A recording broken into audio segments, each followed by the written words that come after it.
नमस्कार, मैं हूं सैयद सुहेल। नमस्कार, आपके साथ मैं हूं सुचारुता कुकरेती और आज हम पहुंचे हैं रायबरेली, आपके बीच, आपके शहर, आप लोगों के साथ आपके मुद्दों पर बात करने और साथ ही देश की बड़ी खबरों की गूंज भी यहीं से। जी हां, हम रायबरेली के इंदिरा गांधी उद्यान में हैं। आप हमारे साथ जुड़ सकते हैं। यहाँ की आवाम से यहाँ के मुद्दों पर बात करेंगे। हमारे साथ मेहमान भी है, लेकिन एक बड़ी खबर यह है कि नवजोत सिंह सिद्धू ने आज प्रधानमंत्री के खिलाफ आपत्तिजनक शब्दों का इस्तेमाल किया। इन आपत्तिजनक शब्दों को उपयोग करने के बाद नवजोत सिंह सिद्धू अभी भी खुलकर कह रहे हैं कि मैं इस तरह की भाषा का उपयोग करूंगा, आगे भी बोलूंगा। क्या चुनाव आयोग इन बयानों पर भी संज्ञान लेगा? पहले आपको एक रिपोर्ट दिखाते हैं और फिर अपने मेहमानों से बात।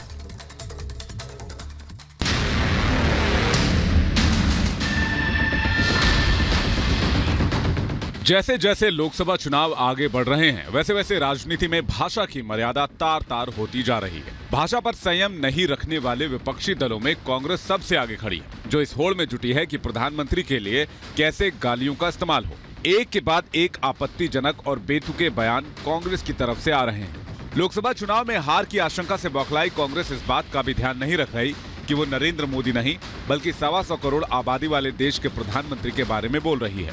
प्रधानमंत्री के खिलाफ इस सियासी मुहिम के लिए कांग्रेस के छोटे छोटे नेता भी मोहरा बनने को तैयार हैं, जिनका राजनीतिक अनुभव 10 साल से भी कम है। कांग्रेस के एक ऐसे ही नेता हैं नवजोत सिंह सिद्धू, जो प्रधानमंत्री मोदी को लेकर लगातार विवादित बयान देते रहे। इस बार गुजरात के अहमदाबाद में एक चुनावी सभा के दौरान नवजोत सिंह सिद्धू बिना हिचक पीएम को चोर कह रहे हैं। हिंदुस्तान है कि चौकीदार बना रहा है, वो भी चोर चौकीदार बना रहा है। मैं कहता हूं चोर हो तुम, और डंके की चोट पे कहता हूं चोर हो तुम। कांग्रेस नेता नवजोत सिंह सिद्धू के इस बयान से साफ है कि वो पार्टी नेतृत्व के इशारे पर कुछ भी कर गुजरने को तैयार है। इसकी एक और बानगी इसी जनसभा में देखने को मिली, जब उन्होंने 2002 में हुए गोधरा दंगों का जिक्र किया, जिसकी एसआईटी जांच में नरेंद्र मोदी को क्लीन चिट मिल चुकी है। हालांकि मंच पर विराजमान कांग्रेस नेता सिद्धू खुद ही जज बन बैठे और मोदी को दंगों का दोषी करार दे दिया। कोई गोधरा कराने वाला सरदार भगवंत सिंह सिद्धू के बेटे को सवाल नहीं कर सकता, राष्ट्रभक्ति की बात नहीं कर सकता। छाती ठोक के कहता हूं तुम्हें, मैं छाती ठोक के कहता हूं तुम्हें। इससे पहले भी नवजोत सिंह सिद्धू ने बिहार में एक चुनावी सभा के दौरान विवादित बयान दिया था। उन्होंने सांप्रदायिक कार्ड खेलते हुए मुस्लिम मतदाताओं से पीएम के खिलाफ एकजुट होने की अपील की थी, जिसके बाद उनके खिलाफ एफआईआर दर्ज हो गई। हालांकि इस बार पीएम पर दिए सिद्धू के बयान पर बीजेपी भड़क गई है। नवजोत सिंह सिद्धू भाषा की मर्यादा तोड़ रहे हैं। नवजोत सिंह सिद्धू ने जिस तरह की भाषा बोली है, चोरों की पार्टी में रहकर वो देश के चौकीदार को चोर कह रहा है, उसको जवाब मिलेगा। नवजोत सिंह सिद्धू बांटने की राजनीति कर रहे हैं, देश के प्रधानमंत्री को गाली देने का काम कर रहे हैं। यही वजह है रिपब्लिक भारत सवाल पूछता है कि कांग्रेस नेता सिद्धू की तरफ से देश के चौकीदार को चोर और दंगाई बताने वाले बयान पर उनकी पार्टी ने चुप्पी क्यों साध रखी है? क्या प्रधानमंत्री को गालियां देकर ही कांग्रेस चुनाव जीतने का सपना देख रही है? क्या कांग्रेस को पीएम के खिलाफ इस विवादित बयान पर माफी नहीं मांगनी चाहिए? Bureau report, Republic Bharat. और हमारे साथ जो आज मेहमान हैं उनका परिचय आपसे करा देते हैं। हमारे साथ बीजेपी का प्रतिनिधित्व कर रहे हैं सुभाष झा साहब, हमारे साथ समाजवादी पार्टी नेता पारुल वाजपेयी हैं, हमारे साथ पीएसपी यानी कि शिवपाल यादव की पार्टी के राम सिंह यादव हैं, और साथ ही कांग्रेस पार्टी के अभय त्रिवेदी। बहुत बहुत स्वागत है आप सभी का। जोरदार तालियों से स्वागत। तो शुरुआत करेंगे हम, और कांग्रेस से ही सवाल है।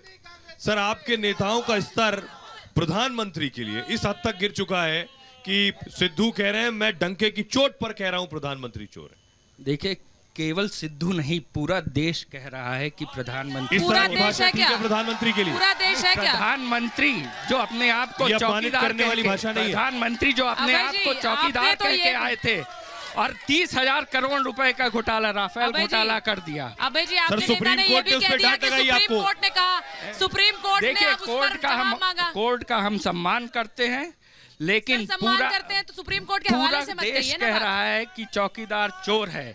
राफेल घोटाला सर, फिर ये- 30,000 फिर आप- करोड़ का। फिर आप देश की सर बात कर रहे देश हैं, तो देश है आपको भी यहाँ पे। घोटालेबाज कहकर बाहर कर चुका सत्ता नहीं, से। क्यों नहीं? इनकी 5 साल सरकार थी, कोई एक घोटाला इन्होंने किसी को जेल में डाला हो तो बताएं। ये केवल सुप्रीम चिल्लाने कोर्ट ने फटकार लगाई कोर्ट ने है, बरी कर सवाल दिया पूछा है। है, उसके बावजूद सिद्धू कह रहे हैं इस बयान पर कायम देखिए, नवजोत सिंह सिद्धू जी तो पाकिस्तान से इमरान खान से पाठशाला लेकर के आए हैं, उनको इसी के लिए भेजा गया था यहाँ से। वो लगातार देशद्रोह की बातें कर रहे हैं, और राहुल गांधी अगर देश के प्रधानमंत्री को चोर कहते हैं तो पहले वो ये बतावे कि उनके पूरे परिवार जो है वो बेल पे छूटा हुआ है। एक ऐसा व्यक्ति उंगली उठा रहा है जो स्वयं बेल पे सर छूटा हुआ आप है। तो हर चीज में साथ आते हैं कांग्रेस पार्टी के, इस मुद्दे पर साथ क्यों नहीं है? आज भी साथ है। आपके नेता खुलकर क्यों नहीं कहते इस पर? हमारे वो नेता बचते क्यों हैं ये कहने से? आखिर देश में कौन है जो मोदी का विरोध कर रहा है? विरोध की बात नहीं कर रही हूं नंबर 1 मैं। अखिलेश जब वो यादव, कहते हैं नंबर 2 पे चौकीदार राहुल चोर है, तो गांधी। आपके नेता पीछे क्यों सारा रहते हैं? देश उन्हें में पता है सिर्फ कि 2 इसमें नेता कोई हैं, एक तथ्य नहीं अखिलेश है। यादव, क्या ये कारण दूसरे है? राहुल गांधी। हाँ। और ये पूंजीवादी की पार्टी। मैंने भारतीय अखिलेश जनता यादव को पार्टी। सुना नहीं ये कहते हुए।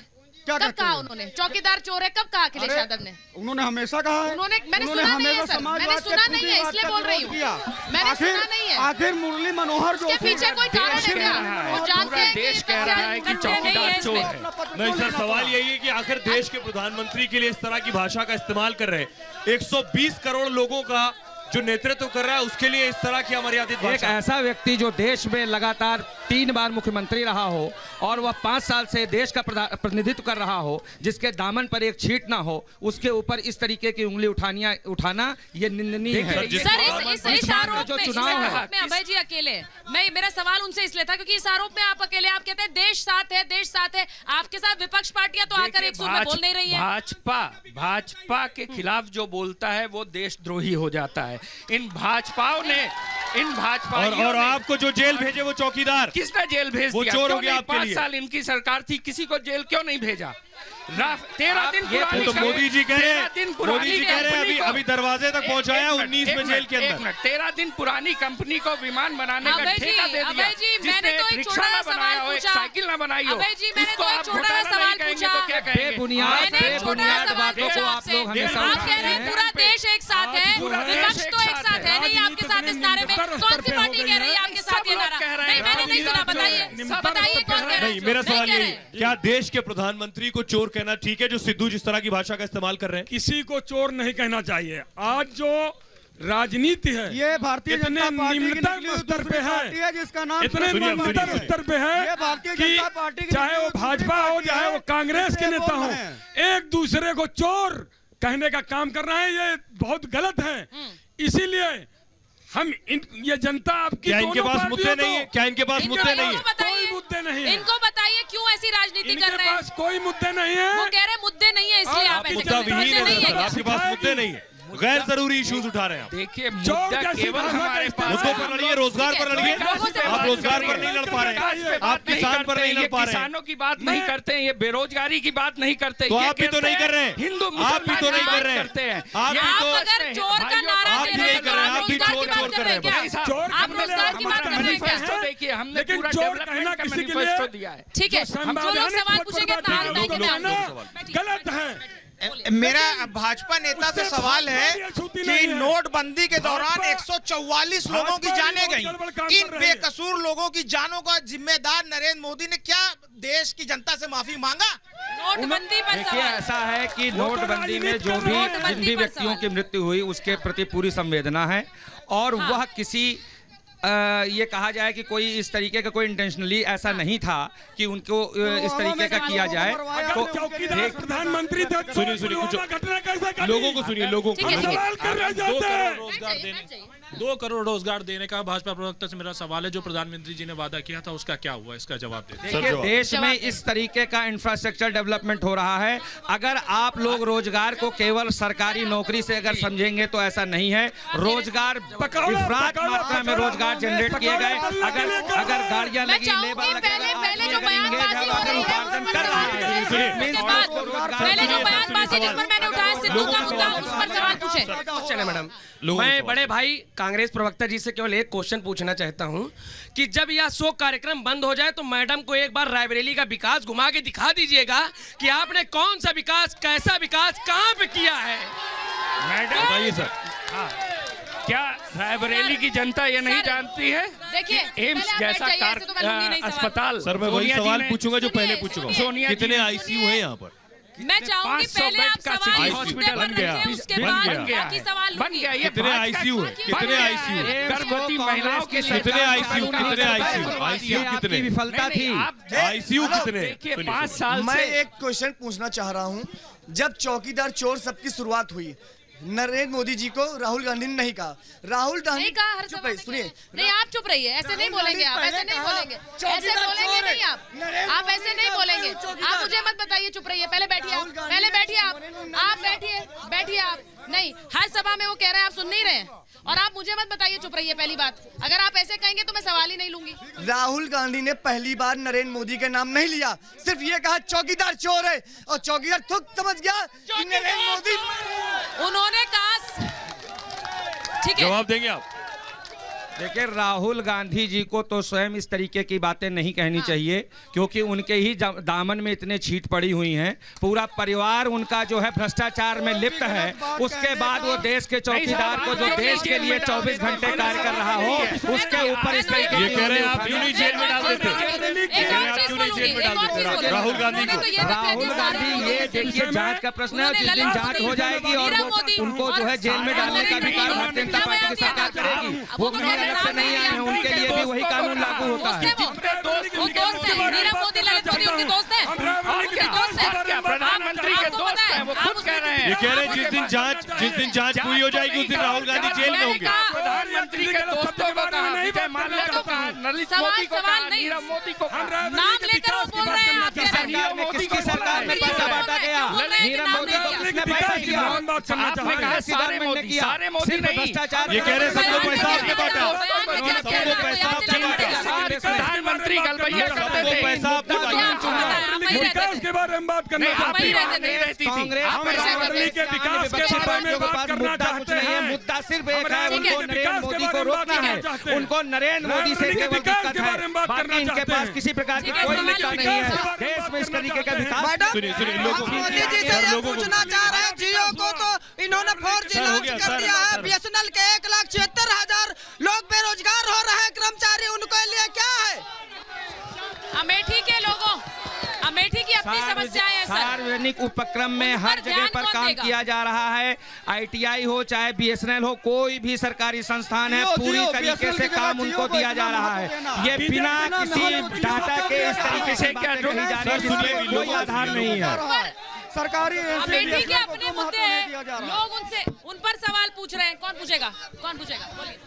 मेरा सवाल कांग्रेस के प्रवक्ता से है कि उन्होंने विकास के मुद्दे में रायबरेली में कई चीजें गिनाई। यहाँ उड़ान अकेडमी है, क्या यहाँ पे जितने लोग बैठे किसी के भी परिवार का कोई भी सदस्य वहाँ पढ़ रहा है? पढ़ रहा है क्या? बताइए। देखिए, आपको ये जानकारी होनी चाहिए कि एडमिशन ऐसे नहीं होता है। यहाँ FDDI निफ्ट नाइपर खुला है, तो उसको उसमें प्रवेश पाने के लिए कंपटीशन बीट करना पड़ता है। रायबरेली की किसी तरीके की कोई सहभागिता नहीं होती है। हमें हमारा पूरे विपक्ष से एक क्वेश्चन ये है, ये लोग सिर्फ मोदी को चोर, चौकीदार चोर सिर्फ इसलिए कह रहे हैं। ये पूछिए, मुझे सवाल पूछिए, आपकी आवाज आ रही है, आपकी आवाज आ रही ये है। सिर्फ इसलिए कह रहे हैं, इनकी पार्टियों का अस्तित्व तो खतरे में है। चलिए सर, उसका सवाल है, वो कह रहा है आपकी पार्टी का अस्तित्व खतरे में है और इसलिए आप चौकीदार पर इल्जाम लगा रहे हैं। देखिए, ये अंग्रेज भी कहते थे कि कांग्रेस मिट जाएगी आजादी के बाद। अब तो सर 2 ही बचे, यूपी में 2 ही बची है, अमेठी और रायबरेली। आप मुझे जवाब देने देंगे कि आप ही बोल देंगे? मेरा जवाब आप ही दे देंगे। क्या है? आप ये लोग, इनके मिटने और मिटाने से कुछ नहीं होता है। 2 है कि नहीं? यूपी में अमेठी रायबरेली, देश की जनता डिसाइड करती है कौन आ रहा है। भाजपा एकदम बौखला गई है, भाजपा का सुपड़ा साफ होने जा रहा है। अरे सर, लोग आपसे सवाल पूछेंगे तभी जवाब देंगे आप। इतना जानना चाहता हूँ कि राहुल गांधी या सोनिया जी ने जितना विकास किया है, रायबरेली को रोल मॉडल बना के क्यों नहीं पूरे देश में चुनाव लड़ रहे हैं? वो कह रहे हैं रायबरेली को रोल मॉडल बनाइए। सुनिए रायबरेली वालों, आप लोग भी सुनिए, वो सवाल बोल रहे हैं कि रायबरेली में अगर इतना विकास हुआ तो इसे मॉडल बनाकर पूरे देश के अब सामने एक चीज मैं आपसे, आप लोग सर, वो सुनिएगा कह रहे हैं गांधी परिवार का गढ़ है, तो रोल मॉडल बनाइए ना इसे। आपने मोदी सरकार ने ही चुना था कि स्मार्ट सिटी, इसको मेरठ के समकक्ष किसने रखा? मोदी सरकार ने रखा। यानी कि इतना आपने इसको कौन सा Raebareli city smart city Raebareli smart city बन गया। क्या मोदी जी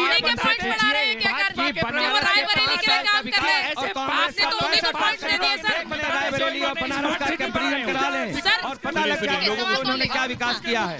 मोदी सरकार ने रायबरेली की जनता के साथ सौतेला व्यवहार किया। यहाँ पे एम्स की योजना सोनिया जी लाई, मोदी सरकार ने 900 बेड से 630 बेड कर दिया। क्या एम्स में सिर्फ कांग्रेसी ही इलाज कराएंगे? 900 से 600 बेड कर दिया आपने। गवर्नमेंट में एम्स चालू नहीं हो पाया। भारतीय जनता पार्टी की सरकार ने एम्स को चालू करने का काम किया। लगातार एम्स में कार्य चल रहा है। 2020-22 तक हम लोग पूरी तरीके से फुल फ्लेज एम्स को यहाँ चला देंगे।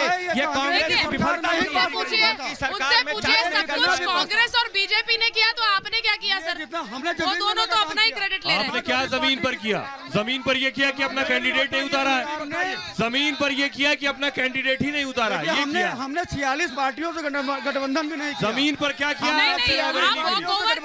रायबरेली के लिए क्या किया? अगर काम नहीं हुआ तो कैंडिडेट उतारते हैं। यहाँ से आखिर भारतीय जनता पार्टी नहीं उतारा। अगर आखिर रायबरेली से फिलहाल इतना ही। वाइंड अप का वक्त आ गया है सुजारिता। बिल्कुल, रायबरेली से फिलहाल इतना ही, लेकिन कल अमेठी वालों आपके बीच होंगे। हमारा इंतजार आपसे मिलने का यूं ही रहेगा।